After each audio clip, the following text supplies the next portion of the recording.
G Devendra Vikram Reddy garu, chief managing director of Sridatta group of educational institutions మాట్లాడవలసిందిగా కోరుతున్నాను. Very good evening to one and all. అందరికీ నమస్కారం అండి. ఇక్కడికి వెంచేసినటువంటి పెద్దలు, విద్యా నిపుణులు, అతి ముఖ్యంగా Telangana council for higher education chairman doctor Balakrishna Reddy గారికి, తదితర మేనేజ్మెంట్ చైర్మన్లకి, అధినేతలకి, ఉపాధ్యాయులకి, అలాగే విద్యార్థులకి ముందుగా నమస్కారం. ఈ program Hans India awards or HMTV వాళ్ళు చేస్తున్న ఈ ప్రోగ్రాం నిజంగా అభినందనకరం. దీనికి రెండు కారణాలు ఉన్నాయండి. ఒకటి, చాలా crucial stage of life 10th to inter, age పరంగా కానీ ఎడ్యుకేషన్ పరంగా కానీ చాలా ఇంపార్టెంట్ స్టేజ్ ఆఫ్ లైఫ్లో మంచి గైడెన్స్ ఇవ్వడానికి ఇక్కడ చాలామంది నిపుణులను పిలిచి వాళ్ళతో స్టూడెంట్స్కి not only through physical channels but also through social media guidance ఇస్తున్నారు. ఆ గైడెన్స్ నిజంగా ఈ స్పీచెస్ వింటున్న ఒక్క స్టూడెంట్ని ఎఫెక్ట్ చేసిన వాళ్ళ కెరియర్ మీద చాలా బ్రిలియంట్ ఇంపాక్ట్ ఉంటుంది.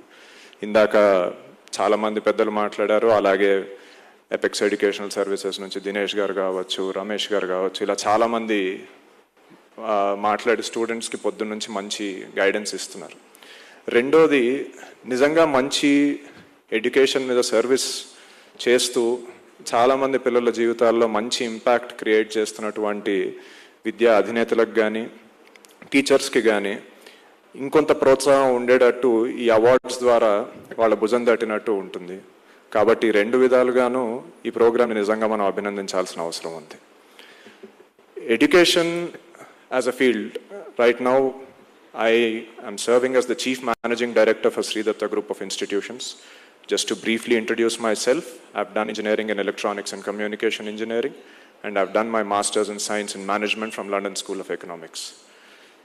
And having a global exposure as well as exposure to the regional and national education sector right now, I can say potential for educated Indian students is immense. ఒక 10 years back ఇండియాలో చదువుకుంటున్న స్టూడెంట్కి అబ్రాడ్లో opportunities ఉన్నాయి అంటే కేవలం అమెరికాకి వెళ్ళి masters చేసి ఒక సాఫ్ట్వేర్ జాబ్ సంపాదించడం మాత్రమే అతిపెద్ద విషయం. లేకపోతే ఒక ఎంబీబీఎస్ చదువుకున్న డాక్టర్ యూకే వెళ్ళడము, ఫ్లాప్ ఎగ్జామ్ రాసి ఆర్ స్టెప్ ఎగ్జామ్స్ రాసి యుఎస్ వెళ్ళడం మాత్రమే ఉండేది. But today India is home to the world's youngest population. ప్రపంచంలో ఎక్కడా లేనంత యువత ఇవాళ మన దగ్గర ఉన్నారు. అండ్ ప్రపంచం మొత్తం ఇండస్ట్రియలైజ్ అయిన ఎకానమీస్ అన్నిట్లో ఈరోజు పాపులేషన్ తగ్గుతుంది. వాళ్ళ ఇండస్ట్రీస్ వాటినన్నిటిని నడపడానికి ఇవాళ యంగ్స్టర్స్ కావాలి. ఆ యంగ్స్టర్స్లో కూడా ఎడ్యుకేషన్ బాగా ఉండి, కష్టపడే గుణం ఉండి, అతి ముఖ్యంగా మల్టీలింగ్వల్ అండ్ ఎస్పెషల్లీ ఇంగ్లీష్ మీద గ్రిప్ ఉన్న స్టూడెంట్స్ కావాలి అని ప్రతి వాళ్ళు చూస్తున్నారు. Thankfully India, due to it's multicultural identity since ancient times, provides that naturally. పుట్టినప్పటి నుంచి మనకి మామూలుగానే ఇంగ్లీషు, తెలుగు, హిందీ, కుదిరితే కొంచెం బార్డర్ ఏరియాస్లో ఉంటే కన్నడ, ఈ మధ్య ఓటీటీ ప్లాట్ఫామ్స్ వల్ల తమిళ్, మలయాళం సినిమాలు చూసి ఆ భాషలు అన్నీ నేర్చుకుంటున్నాం. That gives us the flexibility. Brain చిన్నప్పటి నుంచి చాలా ఫ్లెక్సిబుల్గా ఉంటుంది కొత్త వాటికి అడాప్ట్ అవ్వడానికి, కొత్తవి నేర్చుకోవడానికి. అలాగే చిన్నప్పటి నుంచి బ్రిటిష్ కొలోనియలిజం వల్ల మోస్ట్ అన్ఫార్చునేట్ థింగ్స్ జరిగిన, fortunately English education for the good or the bad of it is helping us today to go to different places of the world and work there. So కష్టపడే గుణం అనేది మనకి especially ముందు నుంచి నార్మల్గా ఉన్నదే. కాబట్టి we are rightly place today to not only work in US, Canada. అవి చాలా ఇప్పుడు అవుట్డేటెడ్ ఐడియాస్ అయిపోయినాయి. In fact today the opportunities are unlimited for any platform. ఇందాక దిలీప్ గారు మాట్లాడుతూ ఇంజనీరింగే కాదు వేరే కోర్సెస్ చేసిన లైఫ్ ఉందన్నారు. That's absolutely true. A course చేసినా ఇవాళ వరల్డ్ ఓవర్ వెళ్తే ఎక్కడికి వెళ్ళినా సరే ఆపర్చునిటీస్కి కొదవలేదు. జస్ట్ మన దగ్గర టాలెంట్ ఉండాలి. ఆ టాలెంట్ని ఓర్పుగా నేర్చుకొని దాన్ని మాస్టర్ చేసే స్కిల్ మన చేతుల్లో ఉండాలి. దానికోసం కష్టపడే గుణం మనకు ఉండాలి. And Speaking, I come from primarily an engineering background. Our colleges are also predominantly engineering. And today, engineering lo computer science ki chala demand undi. Everybody wants to be a computer science engineer.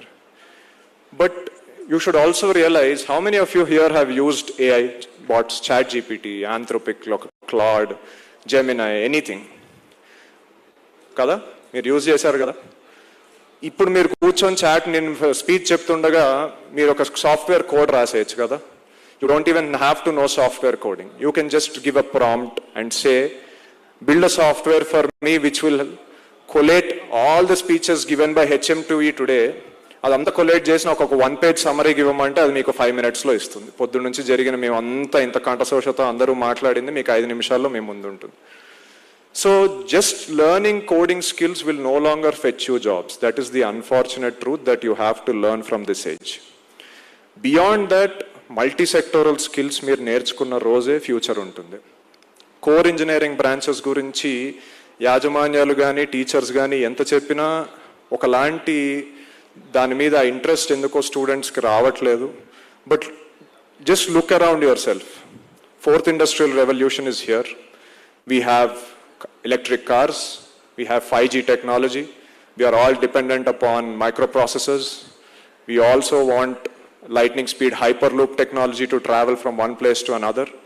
ఇవన్నీ చేయాలంటే ఒక computer science engineer చేయలేడు. You need mechanical engineers, you need electrical engineers for power grids, robotics, vehicles, you need civil engineers. And moving forward, there is going to be immense shortage of these talented engineers in India because of the myopic focus we have towards computer sciences.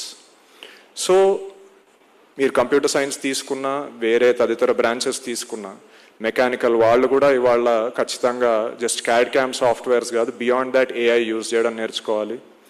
Beyond that fourth industrial revolution టెక్నాలజీస్ని అర్థం చేసుకోవాలి. At the same time computer science engineers కూడా మాదే era అని అనుకోకుండా వేరే subjects మీద కూడా డెఫినెట్లీ గ్రిప్ సాధించాలి. Only then you can apply. Because 90% of what is being taught in the books you can get it over AI immediately.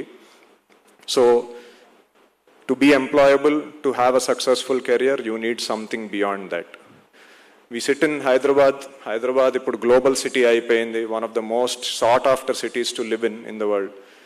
But where Indian cities ki Hyderabad ki unna oka key difference ఏంటంటే Bangalore, Gurgaon లాంటి cities మొత్తం migrant population ఏ ఉంటారు. They are not homegrown population. వాళ్ళందరూ ఇండియాలో వేరే parts నుంచి engineering or other courses చేసి ఆ ఏరియాస్కి మైగ్రేట్ అయ్యారు. That is not the case with Hyderabad. Hyderabad ఇరు తెలుగు రాష్ట్రాల నుంచి స్టూడెంట్స్ ఇక్కడ చదివిన వాళ్ళే, ఇక్కడ ఇంజనీరింగ్ కాలేజెస్ నుంచి వచ్చిన వాళ్ళే ఇవాళ ఈ సిటీని నిజంగా గ్లోబల్ సిటీగా నిలబట్టే. అలాంటి సిటీ ఇప్పుడు ఇంకా 4th సిటీ అని అంటున్నాం, ఇంకా బిగ్గర్ డ్రీమ్స్కి అంటున్నాం. మన సీఎం గారు తెలంగాణ రైజింగ్ 2047కి పిలుపిచ్చారు. నరేంద్ర మోడీ గారు వికసిత్ భారత్ 2047ని ఇమాజిన్ చేసుకుంటున్నారు. ఇవి నిజంగా జరగాలి అన్నప్పుడు మనలాంటి సిటీలో ఉన్న హోమ్ గ్రోన్ పాపులేషన్ ఇంకా స్ట్రెంథన్ అవ్వాలి. నాట్ జస్ట్ ఐటీ, ఫార్మానే కాకుండా మ్యానుఫ్యాక్చరింగ్ సెక్టర్లో కూడా గ్రో అవ్వాలి. అలాంటి గ్రోత్ ఉండాలంటే it has to happen 2 ways. Parents స్టూడెంట్స్లో కూడా ఆ అవేర్నెస్ క్రియేట్ చేసి core engineering and other skills, home care చేసే వాళ్ళకు కూడా ఇవాళ ఎక్సెసివ్ డిమాండ్ ఉంది. ఇన్ఫ్యాక్ట్ అకౌంటెంట్స్ ఇంతకుముందు బీఎస్సీ అకౌంటెన్సీ చేస్తే హార్డ్లీ 15,000 వచ్చి ఇంజనీర్కి 50,000 వచ్చేది. టుడే ఇంజనీరింగ్ గ్రాడ్యుయేట్కి 10-15,000 ఇచ్చి అకౌంటెంట్ మంచోడు దొరికితే 50,000 నుంచి 80,000 ఇవ్వడానికి కూడా విల్లింగ్ ఉన్నారు. That is the dire state. So we should have a more holistic approach in terms of policy and awareness, and also I think the educational system as a whole has to evolve to meet the present needs of the society in the wake of the 4th industrial revolution and also in wake of what is happening globally. And we as a country have to be self-reliant, and therefore it is really important that we emphasize and ensure that the entire education sector comes together and serves this purpose. Ikkada దానికి కావాల్సిన సమ్మేళనం మొత్తం ఉంది. ఇక్కడే విద్యావేత్తలు ఉన్నారు, ఇక్కడే పిల్లలు ఉన్నారు, టీచర్స్ ఉన్నారు. కాబట్టి we all have to come together to make this holistic change. And so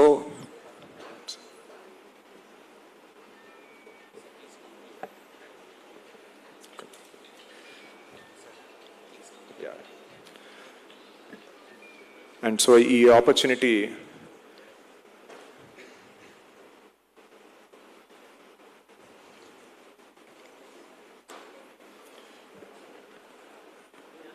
ఇక్కడ ఈ ఆపర్చునిటీ ఇచ్చినందుకు మరొక్కసారి హెచ్ఎంటీ వారికి మరి తదితర పెద్దలందరికీ ధన్యవాదాలు చెప్తూ ఇక్కడ వేచేసిన ముఖ్య అతిథి కిషన్ రెడ్డి గారికి కూడా నమస్కారాలు తెలియజేస్తూ ధన్యవాదాలు. Thank you very much.